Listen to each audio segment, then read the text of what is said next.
कब्रिस्तान वाली बस्ती एक पुरानी बस्ती थी जहां सड़क के आखिर में एक पुराना कब्रिस्तान था। लोग कहते थे वहां रात में कोई इंसान जिंदा नहीं लौटता। रात के सन्नाटे में 3 लड़के समीर, फहद और करण मजाक मजाक में कब्रिस्तान में दाखिल हुए।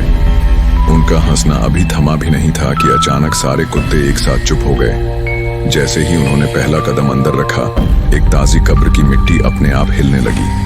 अचानक मिट्टी फट गई और एक सड़ा हुआ हाथ बाहर निकला।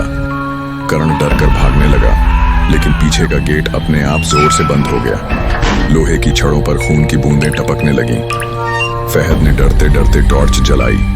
लाइट सीधा एक कब्र पर पड़ी और उस कब्र पर उनका ही नाम लिखा था, समीर मर गया 2 बजे। समीर के कान से खून बहने लगा। उसने चीखने की कोशिश की, लेकिन उसके मुंह से खून और कीड़े निकलने लगे। कुछ ही सेकंड में वो कब्र में खिंचकर समा गया। अब सिर्फ करण और फहद बचे थे। अचानक जमीन से कई हाथ निकलकर उनकी टांगें पकड़ने लगे।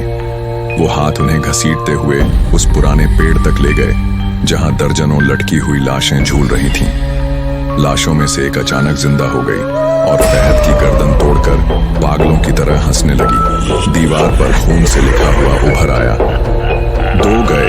करण बदहवास होकर भागने लगा, लेकिन हर कब्र से भूतिया परछाइयां निकलकर उसका पीछा करने लगी। उनके चेहरे बिल्कुल उसके अपने परिवार वालों जैसे थे, लेकिन सबके मुंह फटे हुए और आंखें खाली गड्ढों में बदल चुकी थीं।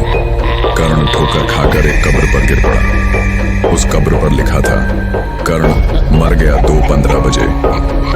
उसकी आंखें बाहर निकल आईं और पूरा शरीर कब्र के भीतर समा गया। सुबह जब लोग कब्रिस्तान पहुंचे तो वहां 3 ताजी कब्रें बनी हुई थीं। तीनों पर उन्हीं लड़कों के नाम खुदे थे और नीचे एक लाइन लिखी थी, अगले मेहमान का इंतजार है।